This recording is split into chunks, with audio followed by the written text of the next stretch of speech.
posachedwapa tikupatsirani zimene wayankhula Bon Kalindo lero pa 16 December 2025. takhalani pompo ndipo tamvetserani mwachidwi. The DC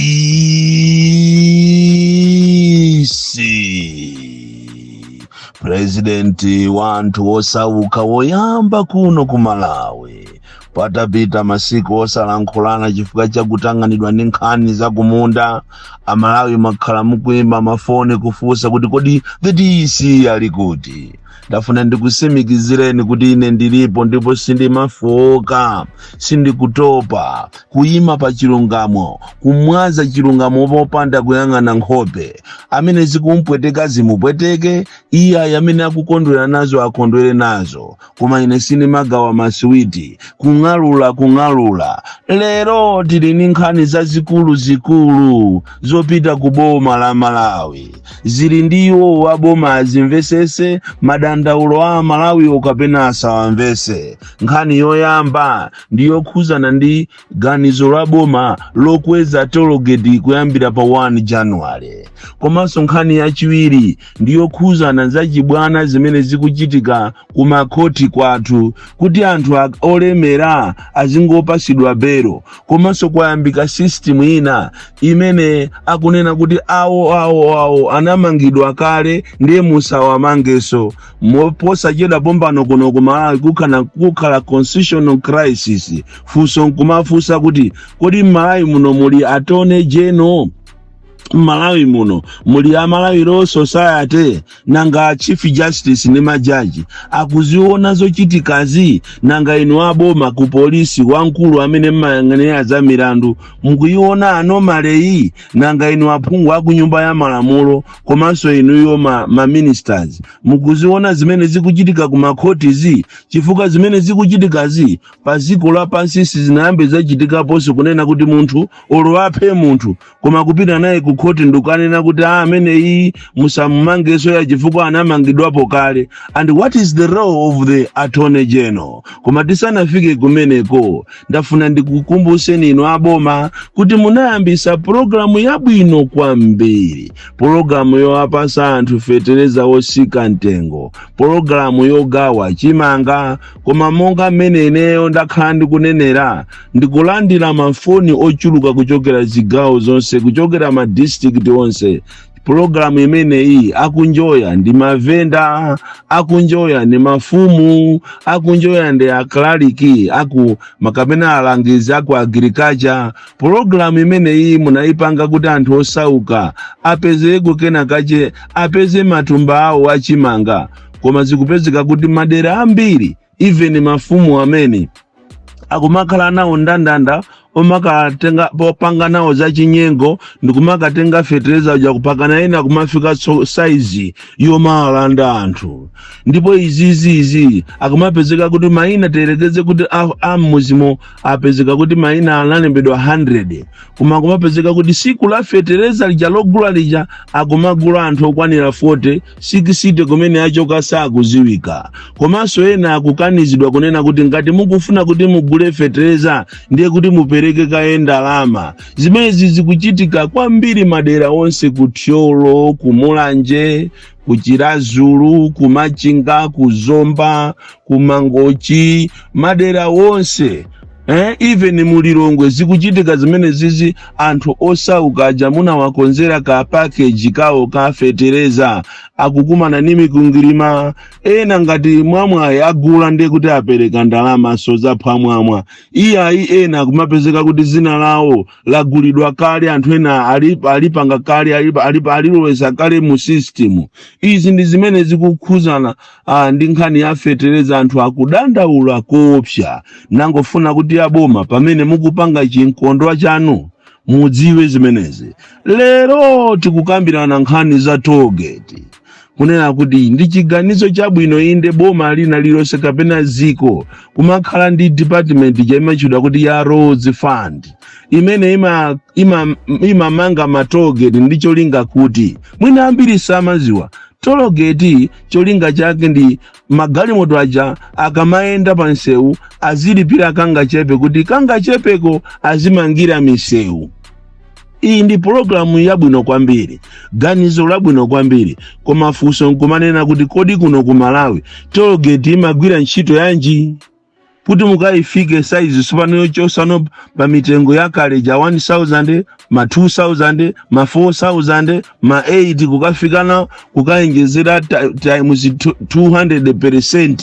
Kodi misewu yathu yochoka ku Blantyre kufika pa Chingeni, kupita kudeza kufika ku Lilongwe, ndi kuchoka ku Lilongwe kufika pa Kalinyeke, kufika kudeza, kufika ku Balaka, kufika ku Blantyre, misewu yathu over the years yakonzedwa ndi toll gate? Chifukwa ndalama zimene mukananena kuti toll gate yapanga mabiliyoni mwakuti, ndiye tikukamanga ina kusalima, tikukamanga ina kuzalewa, tikukamanga ina kunzuzu, zikanakhala zomveka. Koma mupano pa mukukweza toll gate, punishing the same motorists. Palifaje m'Malawi muno pali misewu ina kulibe ku toll gate, anthu ena amaenda ulere kuchokera kulimbi kufika Muzomba kukafika ku Mangochi, uyo akhoza kungozera Monkey Bay, uyo Golomoti wakafika kusalima, wakafika ku Lilongwe opanda kulipira toll gate. Koma amene amayuza misewu imene iyi yochokera Blantyre Lilongwe Blantyre, anthu akudandaula koopsa kunena kuti ndi mmene ili nkhani ya economy muno Malawi, ndi mmene kwacha yavutira, ndiye mukamuchajeso munthu na ndi ndalama ina ya pa toll gate. Imene iyi ndi ganizo lokuti simunaliganize bwino, anthu akudandaula, andi chabwino kukweza kumuka na kweza, koma pakuoneka kuti ndalama zimene akupereka anthu pa toll gate zikugwira ntchito yabwino, zikugwira ntchito yokonzera misewu, koma misewu yathu pakali panopa ndi death trap. Anthu ambiri akupanga ngozi misewu imene iyi, makamaka nsewu ochokera pa Kalinyeke uyo kumakafika ku Lilongwe, kuchokera pa Kalinyeke kumakafika pa Chingeni, kuchokera pa Chingeni muyende sewu umene mukafike nawo ku Blantyre, ndi death trap. Misewu si kukonzedwa, andi chimene chaona ine ndichonena kuti inu a Roads Fund Administration ndi bungwe lokuba kwambiri, bungwe limene lingodya ndalama za anthu za toll gate, palibepo ene meaningful development imene mukupanga. Andi ndikulakwa kwambiri kumachita punish anthu amene amalipira misonkho yambiri. Izi ngati abo masimumva izi ndikukuuzani lerozi, muona zimene anaona anzanu wa MCP, pamene munthu wapunthwa ukamadusapo wanzeru umadumpha. Izi zopanda kupanga zinthu opanda consultation izi zimene zipamawa zizakupwetekani 2030 tusikutali 2030 ndipo sachedwa pompano. Anzanu aja sama amva kuwalangiza, sama amva imene iyi ya toll gate ngati simusamala naye ikupwetekani. Iniyo chimene mukanapanga boma la nyuwaniri, mukanapanga ma project. Anzanu maiko ena amakupeza anthu olemera, vuto lakuno timafuna tizipanga zinthu patoka. Ena amapeza anthu olemera ndikuwapasa ntchito kunena kuti kati mangireni toll gate kuzomba, inu mutolera mwina kwa zaka ziwiri mutenge ndalama zanu. Mukati choncho akuchita handover kuboma, kati mangireni toll gate nsewu opita ku Kasungu, inuyo mudzatolera ndalama zanu kwa zaka mwina 4. Mukati choncho mudzachita handover kuti kuboma kamangeni toll gate nsewu wachinji.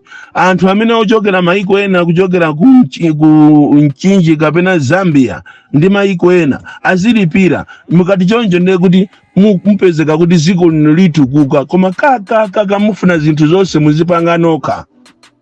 Zimene zizizi zizakupwetekani. So anthu ambiri akudandaula ndiyimbira mafoni across this country, even akunja, kunena kuti akalindola nkhulaponi paja mukuziwa kuti nthawi ina tinamenya nkhondo imene ya ma toll gate. And ma toll gate wati mafuna kuti azikhala ochipa even 500. Kodi magali mutu amene amadusa pamene paja atakhala kuti anthu ali serious, ziko lili serious, olo kumalipira 200, ndalama ndizingati zikupangika.